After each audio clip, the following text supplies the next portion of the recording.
ጤና ይስጥልን ውድ ተመልካቾቻችን ከትግራይ ቴሌቪዥን በቀጥታ የዕለቱ የአማርኛ አበይት ዜናዎቻችን ይዘን ቀርበናል። ፍርቱና ገብሩ ዜናዎች በመምራት ቆይታ አደርጋለሁ።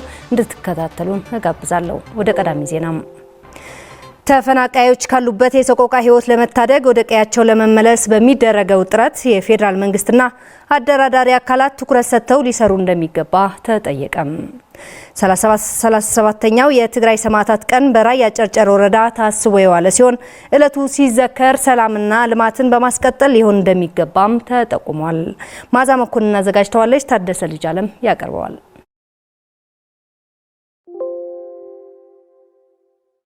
በየዓመቱ ሰኔ 15 በመላው ትግራይ በሚከበሩ የሰማዕታት ቀን ለህዝባቸውና ለሀገራቸው ሲሉ ክብር መስዋዕትነት የከፈሉ ጀግኖች ይዘከራሉ።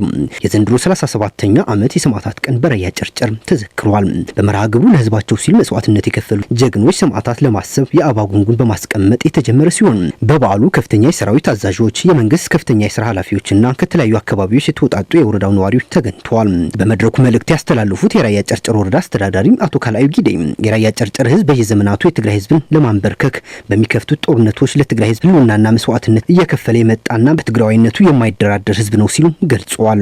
የትግራይ ደቡባዊ ዞን አስተዳዳሪ አቶ ሆፍቱ ኪሮስ በበኩላቸው በበዓሉ ተገኝተው ባስተላለፉት መልእክት የትግራይ ህዝብ የድል ሚስጥሩ አንድነቱና ህብረቱ ነው በማለት ሰማዕታትን ስንዘክር ልማትና አንድነትን በማረጋገጥ ሊሆን ይገባል ብለዋል። አክለውም ከአጎራባች ህዝቦች ጋር ያለውን ግንኙነት ማጠናከር እንደሚገባም ጠቅሰዋል።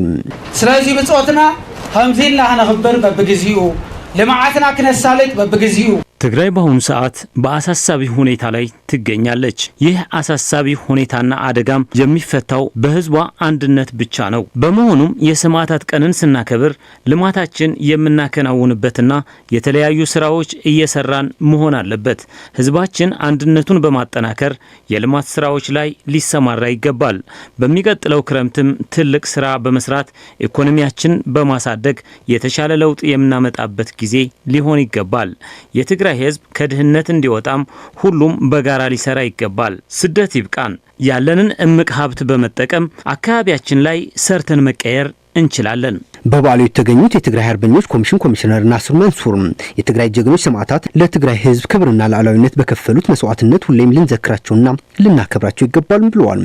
በሌላ በኩል አሁን ላይ በፌደራል መንግስት ትኩረት ማነስና በውስጥ ጉዳዮች ምክንያት በትግራይ ያሉ ችግሮች ለመፍታት ሰላማዊ የፖለቲካ እንቅስቃሴ እንዳይኖር አድርጎት ይገኛል ብለዋል። ህዝቡን ግዛታዊ ሓድነትና ክነረጋግጽ ሓራ ዘይወጽእ ህዝብና ሓራ ክወጽእ ተመዛበልትና ድህነቶም ተሐልዩ ናመረወቶም ክምለሱን የትግራይ ሰማዕታት ቀንን ለ37ኛ ጊዜ ስናከብር በተለያዩ ችግሮች ውስጥ ሆነን ነው ያከበርን ያለነው።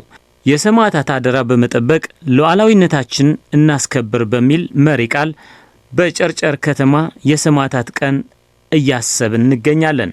ይህ የሰማዕታት ቀን ስናከብር የትግራይ ግዛታዊ አንድነት ባልተረጋገጠበት ሁኔታ ሆነን ነው። ነፃ ያልወጣ ህዝባችን ነፃ እንዲወጣ፣ ተፈናቃዮች ደህንነታቸው ተጠብቆ ወደ ቀያቸው እንዲመለሱ፣ ከመከራና ስቃይ እንዲላቀቁ፣ የመልሶ ግንባታ ስራዎች እንዲፋጠኑ ማድረግ አልቻልንም። የትግራይ ጊዜያዊ አስተዳደርም በዋነኛነት ለሚሰራቸውና ለሚፈጽማቸው አጀንዳዎች አንዱና ትልቁ ጉዳይ ይህ በመሆኑ ለመስራትም የህዝብ ድጋፍና አንድነት ያስፈልገዋል። የትግራይ ህዝብ ፍላጎት አሁንም ለሰላም ቅድሚያ ይሰጣል። ስለሆነም የፕሪቶሪያው ስምምነት ሳይሸራረፍ ሊተገበር ይገባል። የትግራይ ሰላምና ጸጥታ ቢሮ ኃላፊ ጀነራል ፍስሐ ኪዳነም በበኩላቸው የትግራይ ህዝብ ለዘመናት ይዞት የመጣውን የአንድነት መንፈሱን በማጠናከር ሁሉንም የሚታዩ ችግሮች መፍታት ይገባል ብለዋል። አሁን ላይ ነፃ ያልወጣ ህዝብና መሬት አለን በማለት በፕሪቶሪያው ሰላም ስምምነት መሰረት በአፋጣኝ ተግባራዊ እንዲደረግ አደራዳሪ አካላት የድርሻቸውን እንዲወጡ ጥሪ አቅርበዋል። እቶም መፈራረምትና ደው ኢሎም ከሐስቦ ዘለዎም ሕገ መንግስቲ ክኽበር የትግራይ ህዝብ ለዘመናት እየከፈለው የመጣው መስዋዕትነት በማክበርና በማስታወስ አንድነታችን በማጠናከር ፕሪቶሪያ የተፈረመው ስምምነት ተግባራዊ እንዲሆን በጋራ ልንሰራ ይገባል። በዚህ ወቅት በከባድ ችግር ላይ ወድቆ ያለ ህዝብ አለን። የፕሪቶሪያው ስምምነት ሙሉ በሙሉ እንዲፈጸም በትዕግስት እየተጠባበቅን እንገኛለን። ህዝባችን በየቦታው ተበትኖ ነው ያለው። ወገኖቻችን በትግራይ ከተሞች፣ በሱዳንና በተለያዩ ቦታዎች ተሰደው ከባድ ስቃይ እያሳለፉ እየተሳተፉ ነው ያሉት።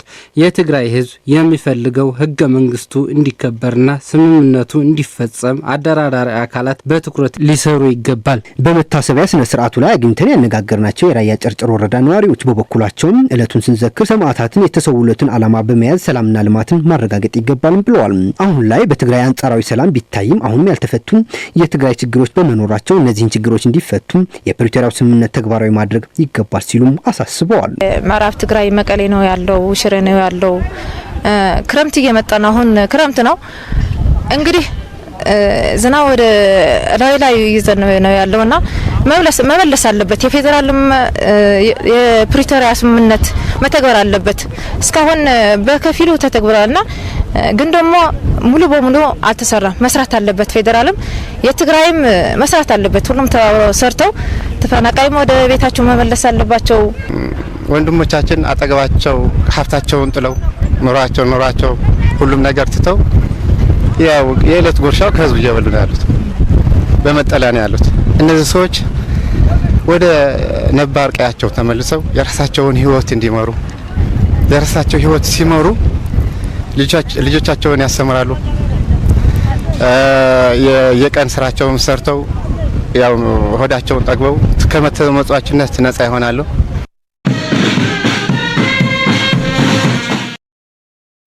የትግራይ ህጻናትን ስነልቦናዊና አካላዊ ጉዳት ለመቀነስ የህጻናት መብት ለማስከበር የተቀናጀ ስራ ሊሰራ ይገባል ተባለም።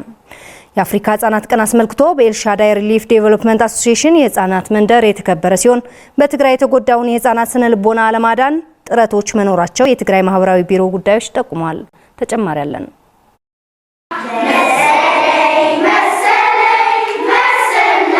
የአፍሪካ ህጻናት ቀንን አስመልክቶ ኤልሻዳይ ሪሊፍ ዴቨሎፕመንት አሶሲዬሽን ቀኑን በተለያዩ ዝግጅቶች አክብሮታል።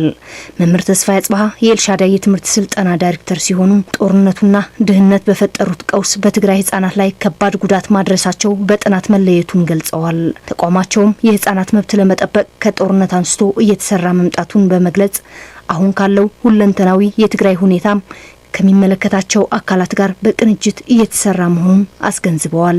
ራቱም ስናየው የተለያዩ ኮንቬንሽኖች አሉ። ከነዚህ ኮንቬንሽን የህፃናት መብት ወይም ቻይልድ ፕሮቴክሽን ኮንቬንሽን አለ። እሱን ለመተግበር የሁሉም ማህበረሰብ ግዴታ ሆኖ እኛን እንደ ኤልሻዳይ በህፃናት እንደምንሰራ በጦርነቱ ጊዜም ከ1200 በላይ ህፃናትን እያስተማርን ነበር። ከነዚህም ደግሞ 632 የሚሆኑ ከደረጃ ወደ ደረጃ አስሸጋግረን ወደ ተለያዩ የትግራይ ፓርት ልከናል። አሁንም እያስተማርን ያለ ነው። ይህን የህፃናት መብትና ግዴታ ለአንዱም ወይም ለሌላው የሚባል አይደለም፣ የሁላችን ግዴታ መሆኑ አውቀን ሁላችን በህፃናት ኢንቨስት ማድረግ አለብን። ህፃናትን መጠበቅ ለሀገር እድገት መሰረት ነው ያሉት የኤልሻዳይ ሪሊፍ ዴቨሎፕመንት አሶሲዬሽን መስራች አቶ የማነ ወልደማርያም በአሁን ጊዜ ትግራይ ባለችበት ሁኔታም ህፃናት መብታቸው ተጠብቆ ከወላጆቻቸው ጋር ለመኖር ፈታኝ የሆነበት ሁኔታ ላይ በመሆናቸው ይህን ለመለወጥና ህፃናትን ለመታደግ በተፈናቃይ ህፃናት ላይ እየሰራን እንገኛለን ብለዋል። ከተፈናቃዮች ወደ 1200 የሚሆኑ ህፃናቶች ናቸው ያለው። እሱም ወደ የቤተሰቦቻቸው በደንብ አድርገን እንትን አድርገናል። አሁን ወደ ቤተሰቦቻቸው ነው እሱ ነው እንትን መስራት የምንችለው። ስለዚህ እሱ ነው ዋናው ነገራችን። በተፈናቃዮች ላይ ነው እንትን ትኩረቱ የምንሰጠው። አይዞህ ባይ ካገኘ በጣም በእርግጠኝነት ወደ ውጭ የሚያደር በጎዳና የሚተዳደር ህፃን እንደማይኖር ባለሙሉ ተስፋ ነኝ ህይወት እስካለች ድረስ። ምክንያቱ እንችላለን፣ እናውቃለን እንዴት አድርገን ህፃን መያዝ እንደምንችል። እስካሁን ድረስ እንደምታውቂው ብዙ ህፃናቶች የኛ ነው ዩኒቨርሲቲዎቹ ያጥለቀለቁት። ማስተማር እንችላለን፣ ማገዝ እንችላለን፣ ማነጽም እንችላለን። ስለዚህ ወደ ነበርንበት ነገር አሁን ጥሩ ነገር እየሆነ ነው ያለ። የትግራይ ህጻናት በየዕለቱ በተለያዩ መጠለያዎች ሆነው ህይወትን እየታገሉ እንደሚገኙና ይህን ለመፍታትም የተለያዩ ስራዎች እየተሰሩ መሆኑን የገለጹት የትግራይ ማህበራዊ ጉዳዮች ቢሮ ኃላፊ ጀነራል ዘውዱ ኪሮስ የትግራይ ህጻናት ከትምህርት ውጭ ሆነውና ብዙ ከአቅማቸው በላይ ጉዳቶችን እያስተናገዱ እንደሚገኙ ተናግረዋል። ምንም እንኳን ኢንፍራስትራክቸሩ የወደመ ቢሆንም ኢቨን በዳስም ቢሆን ትምህርት ተጀምሯል። እዛ የሚማሩ ህፃናት በጣም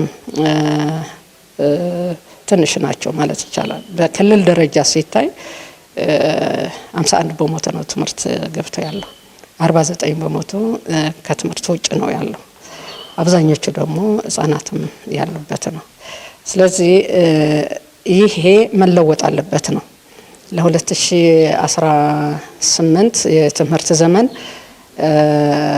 2017 ያልገቡትን ህፃናት ወደ ትምህርት የሚገቡበትን ትልቅ የቀስቀሳ ስራ የምንሰራበት ነው። ይሄ መቀስቀስ ብቻ ሳይሆን ህብረተሰቡ ባለው አቅም ልክ ቤተሰብም ይሁን መንግስትም ይሁን ባለድርሻ አካላት በህፃናት ፕሮቴክሽን የሚሰሩ በጎ አድራጎት ስራ የሚሰሩ ሁሉም ተቀናይቶ ህፃናትን የሚያስፈልጋቸው ነገር በማሟላት ዙሪያ ብዙ እንቅስቃሴ እንዲደረግ የማነሳሳት ስራ እንዲሰራ ነው እያደረግን ያለ ነው። ኤልሻዳይ አሁን ብቻ አይደለም፣ የረጅም ጊዜ እድሜ አለው። በሀገር ደረጃም ብዙ ጥሩ ስራ ሲሰራ የነበረ ነው። በልማት ስራም በህፃናት እንክብካቤ ዙሪያም ከፍተኛ ስራ እየሰራ ነው። አሁንም እየሰራ ነው ያለው። ለወደፊትም ተጠናክሮ የተሻለ ከዚህ የተሻለ ስራ ይሰራል ብለን ነው የምናስበው። የአፍሪካ ህጻናት ቀን በአፍሪካ ለ35ኛ በአገር ለ34ኛ በክልላችን ለ32ኛ ጊዜ በተለያዩ ዝግጅቶች እየተከበረ ይገኛል። በታህታይ ቆራሮ ወረዳ በማህበር ለተደራጁ ሴቶች ከ3 ሚሊዮን ብር በላይ ወጪ በማድረግ የትራክተር ድጋፍ ማድረጉ ኒው ሚሊኒየም ውመን ኢምፓወር ኦርጋናይዜሽን የተባለ የበጎ አድራጎት ድርጅት ገለጸም። በተደረገው የትራክተር ድጋፍ ተጠቅመው ኑሯቸውን ለማሻሻል ጠንክረው እንደሚሰሩም ድጋፍ የተደረገላቸው ሴቶች ተናግረዋል። የመለስ አባዲ ዘገባ ነው። ፍሬዮት ወልደመድን ታቀርባለች። በበርካታ ምክንያቶች ለችግር የተጋለጡ ሴቶችን ኑሮ ለማሻሻል ትኩረት በማድረግ እየሰራ የሚገኘው ኒው ሚሊኒየም ሴቶችን የሚያበረታታ የበጎ አድራጎት ተቋም በትግራይ ሰሜን ምዕራብ ዞን በምትገኘው ታህታይ ቆራሮ ወረዳ አዲግዳድ ቀበሌ ለሚገኙ በማህበር ለተደራጁ ሴቶች ከ3.2 ሚሊዮን ብር በላይ ወጪ የተደረገባቸው የእርሻ ትራክተሮችን ድጋፍ አድርጓል። ድጋፍ የተደረገላቸው አርሶ አደር ሴቶች እንዳሉትም ትራክተሮችን ተጠቅመው ኑሯቸውን በማሻሻል ሌሎችን ተጠቃሚ ለማድረግ ጠንክረው እንደሚሰሩም ተናግረዋል። ችግራችን አይታችሁ ተለውጠን ሌሎችን እንድንለውጥ በማሰብ ያደረጋችሁልን ድጋፍ በመሆኑ ከልብ እናመሰግናለን። በሽሬ እንዳስላሴ የተቋሙ ፕሮጀክት ማናጀር አቶ ፍጹም ገብረ እግዚአብሔር ድርጅታቸው በትግራይ በጤና፣ በግብርና፣ በትምህርት እንዲሁም የሴቶችን አቅም በማሳደግ ላይ ትኩረት ሰጥቶ እየሰራ እንዳለም ተናግረዋል። አብ ትግራይ አብ ብርክ ዝበሉ አብ ትምህርቲ የብጥዕና አብ ሕርሻ በትግራይ በጤና በግብርናና በትምህርት እንዲሁም የሴቶች አቅምን በማሳደግ ላይ ትኩረት በማድረግ እየሰራን እንገኛለን። በዚህ አካባቢም ከሚመለከታቸው አካላት ጋር በመነጋገር በጦርነቱ የተጎዱ እንደመሆናቸው መጠን ሴቶችን እናብቃ በማለት ነው ይህ ድጋፍ ያደረግነው። ስለዚህ እናንተም በርትታችሁ እንድትሰሩ እንመክራለን። የድርጅቱ ዋና ዳይሬክተር ወይዘሮ ትግስት አለባቸው በበኩላቸው አሁን የተደረገው ድጋፍ በሌሎች የትግራይ አካባቢዎች ሲደረጉ ከነበሩ ድጋፎች የቀጠለ መሆኑን ገልጸው ድጋፉ የተደረገላቸው ወገኖች እድሉን ተጠቅመው ኑሯቸውን ሊያሻሽሉ እንደሚገባም አሳስበዋል። ደቀነሱ ተጠቃሚነት ላይ ደቀነሱ አብዛኛው ሴቶች በገጠር አካባቢ የሚገኙ በመሆናቸው የእነሱን ማህበራዊ ኢኮኖሚያዊ ችግርን በመፍታት እነዚህን ሴቶች በማብቃትና ተጠቃሚ በማድረግ ከራሳቸው አልፈው ሌሎችን እንዲጠቅሙ ለማድረግ እየሰራ እንገኛለን። ለዚህም ነው የትራክተር ድጋፍ ያደረግነው።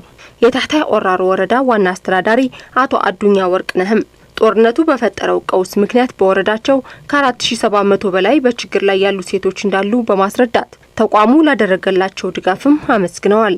4775 መራህ ስድራ ደቂ አንስትዮ ኣለዋና ኣብ ከቢድ ጸገም ዝርከባ በወረዳችን 4775 ቤተሰብ አስተዳዳሪ ሴቶች አሉን። በከባድ ችግር ውስጥ የሚገኙ ማለት ነው። በተለይ በጦርነቱ ወቅት ከ130 በላይ ጾታዊ ጥቃት የደረሰባቸው ሴቶችም አሉን። የነዚህን ሴቶች ችግር በመገንዘብና እነዚህን ለማብቃት በማለም ኒው ሚሊኒየም ውመን ኢምፓወር ኦርጋናይዜሽን የበጎ አድራጊ ድርጅት ስራዎችን እየሰራ ይገኛል። ለዚህም ማመስገን እንፈልጋለን። ውድ ተመልካቾች የዕለቱ ዜናዎች እነኚህ ነበሩ። ፍርቱና ገብሩ ከመላው ስቱዲዮ ጋር በጋራ በመሆን አቀረብንላችሁ። ከቀሪ የትግራይ ቴሌቪዥን ፕሮግራሞች ጋር መልካም ቆይታ።